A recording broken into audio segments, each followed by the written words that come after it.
अमेरिकेचे राष्ट्राध्यक्ष Donald Trump यांनी इराणसोबत 2 आठवड्यांच्या युद्धविरामाची घोषणा केली आहे. 8 वाजताच्या डेडलाईनपूर्वी हा निर्णय घेतलेला आहे. पाकिस्तानच्या मध्यस्थीनंतर आणि होर्मुझचा जलमार्ग खुला करण्याच्या अटीवर ट्रम्प यांनी बॉम्बफेक थांबवण्यास संमती दिली आहे. इस्रायलनेही या निर्णयाला पाठिंबा दिलाय.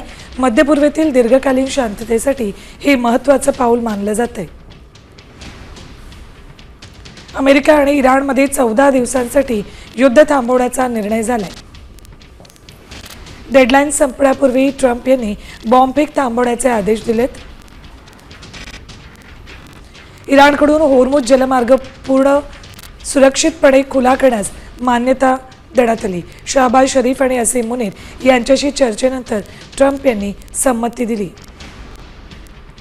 तात्पुरत्या युद्धविरामासाठी इस्रायलनेही अधिकृतपणे सहमती दिली.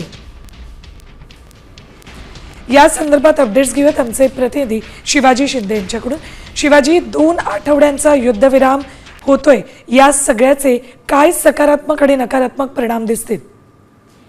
सुवर्णा, सगळ्यात मोठा सकारात्मक परिणाम हा जे सगळ्यात मोठे जगभरात पेट्रोलचे प्राइस वाढलेले आहेत ते कुठेतरी खाली येतील. अर्थव्यवस्था कुठेतरी रुळावरती येईल. सातत्यानं अनेक शेअर बाजार, प्रत्येक देशातला शेअर बाजारामध्ये खाली आलेला होता, तो कुठेतरी अप होईल. असे अनेक चांगले परिणाम आता या 2 हप्त्यामध्ये दिसतील. आपल्याला माहिती आहे की काल रात्री अमेरिका आणि इराण यांच्यामध्ये पाकिस्तानने मध्यस्थी घडवली अशी स्वतः माहिती ट्रम्प यांनी दिली आहे. आणि होर्मुझ खोलला जाईल, त्यामुळेच आता आपण हे युद्ध 2 हप्त्यासाठी युद्ध टाळतोय किंवा कुठलाही हल्ला एकमेकांवर करणार नाही अशी सहमती झाल्याची माहिती स्वतः ट्रम्प यांनी दिलेली आहे. त्यामुळे एक अत्यंत महत्वाचा असा जगावरती एक चांगला परिणाम होईल. अनेक ठिकाणचे वाढलेले महागाई, वाढलेले भाव कुठेतरी खाली येईल. तसेच पेट्रोलचे भाव कुठेतरी खाली येतील. आणि सर्वात महत्वाचं म्हणजे जे गॅस संकट उभं राहिलं होतं पूर्ण जगामध्ये, फक्त भारत नाही, त्या गॅस संकट सुद्धा कुठेतरी कमी होईल अशी एक आशा जगाला आहे. आपल्यासोबत लेफ्टनंट कर्नल सतीश ढगे आहेत, त्यांच्याशी बोलूयात. नमस्कार सतीश सर, मला सांगा, आजच्या दिवसातली अत्यंत महत्त्वाची बातमी भारतासाठी सुद्धा म्हणावी लागेल, या सगळ्याचे कसे चांगले परिणाम होताना दिसतील?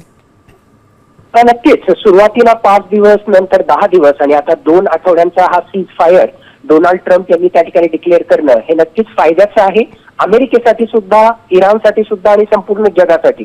मुळात तुमच्या प्रश्नाचा रोग जो आहे की कसं हे फायद्याचं त्या ठिकाणी, कारण जर खरोखरच अमेरिकेनं तशा प्रकारची आक्रमकता दाखवली असती तर इराणचं तर प्रचंड नुकसान झालंच असतं. पण इराणनं रिटॅलिएट केल्यामुळे अमेरिकेचे जे आखाती देशांमधले बेसेस आहेत, त्याचबरोबर अरब राष्ट्रांमधले डिसॅलिनेशन प्लांट असतील, तेल विहिरी असतील, सिव्हिलियन इन्फ्रास्ट्रक्चर हे सुद्धा पूर्णतः उद्ध्वस्त झाले असते.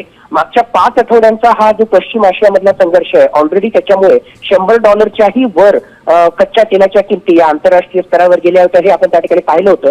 आणि दुर्दैवाने भारतासारखं राष्ट्र जे ऑलमोस्ट 88% आपल्या तेलाची आयात वेगवेगळ्या देशांकडून त्या ठिकाणी करतं, आंतरराष्ट्रीय स्तरावर $1 प्रति बॅरल जरी किंमत तेलाच्या वाढल्या तर त्याचा फटका ऑलमोस्ट एका वर्षामध्ये $2 बिलियन भारताला त्या ठिकाणी बसतो इम्पोर्ट बिलच्या माध्यमातून.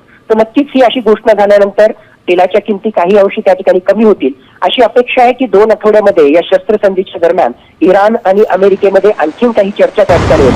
स्पष्टपणे सांगायचं तर मला नाही वाटत की 2 आठवड्यांमध्ये या युद्धाला पूर्ण विराम लागेल. पण वेळोवेळी मी जे सांगत आलेलो आहे की हा पॉज, हा स्वल्प विराम हा वाढत जाईल आणि नेमकं तेच होत आहे. पहिले 5 दिवस, नंतर 10 दिवस, आता 2 आठवडे आणि येणाऱ्याही काळामध्ये हा पॉज वाढेल आणि कमीत कमी हा संघर्ष निवळेल, हे महत्वाचं आहे. त्याहून महत्वाचं भारतासाठी हे युद्ध एका बाजूला राहिलं, पण स्ट्रेट ऑफ होर्मुझ ओपन होणं हे अत्यंत महत्वाचं आहे. आता ज्या बातम्या येत आहेत की इराण त्याच्याशी संबंधित टोल चार्ज करेल, तर दुसऱ्या बाजूला ओमान सुद्धा या स्ट्रेट ऑफ होर्मुझ मधून जाणाऱ्या जहाजांवर त्या ठिकाणी टोल चार्ज करेल. आता नेमकी ती किंमत किती असेल, काय कंडिशन्स असतील हे पाहाव्या लागतील. पण एक गोष्ट नक्की की स्ट्रेट ऑफ होर्मुझ ओपन झाल्यामुळे एक प्रकारे तेलाच्या किमती कमी होतील, भारताची ही आयात निर्यात आणि त्याच्याशी संबंधित जहाजांची वाहतूक होण्यासाठी ते फायद्याचं ठरेल. एकूणच हा निर्णय स्वागतार्ह जगाच्या अर्थव्यवस्थेसाठी आणि त्यातल्या त्यात भारतासाठी असं जर आपण म्हटलं तर ते चुकीचं ठरणार नाही. सर, आणखी एक महत्त्वाचा मुद्दा म्हणजे हा संघर्ष थांबवण्यासाठी म्हणून भारतासोबतच चीन, रशिया यासारख्या देशांनी जर प्रयत्न केले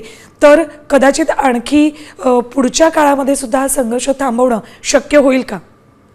नक्कीच. मुळात जे आहे वरकर्मी दिसतंय की पाकिस्ताननं या ठिकाणी मध्यस्थी केली. स्पष्टपणे सांगायचं तर पाकिस्तान जे आहे ते अमेरिकेचं पिल्लू आहे. अमेरिकेनं पर्पजफुली पाकिस्तानला एक प्रकारे मध्यस्थाच्या भूमिकेमध्ये या संघर्षामध्ये ठेवलं, जेणेकरून डोनाल्ड ट्रम्प यांनी एक्स्ट्रीम पोझिशन घ्यावी आणि मग पाकिस्तान सारख्या मध्यस्थानं सांगितलं म्हणून आम्ही एक पाऊल मागे हटलो अशा प्रकारचं जगाला दाखवावं, म्हणूनच पर्पजफुली डोनाल्ड ट्रम्प यांनी पाकिस्तानला ज्या मध्यस्थाच्या भूमिकेमध्ये त्या ठिकाणी टाकलेलं आहे. पण खरं जर तुम्ही मला विचाराल तर यामध्ये अप्रत्यक्ष अत्यंत महत्वाची भूमिका जी राहिली ती चायनाची राहिली. चायनानं एक प्रकारे इराणला सांगितल्यामुळेच इराण या सीज फायरसाठी त्या ठिकाणी रेडी झाला. आणि जसं तुम्ही राईटली पॉइंट आउट केलं, दीर्घ काळाचा विचार करायचा असेल, या स्वल्प विरामाला जर पूर्ण विरामामध्ये कन्वर्ट करायचं असेल या संघर्षाच्या अनुषंगानं, तर माझ्या मते आशियामधला अत्यंत महत्वाची पॉवर आणि जगामधली इमर्जिंग सुपर पॉवर भारत याची अत्यंत महत्वाची भूमिका त्या ठिकाणी असणार आहे.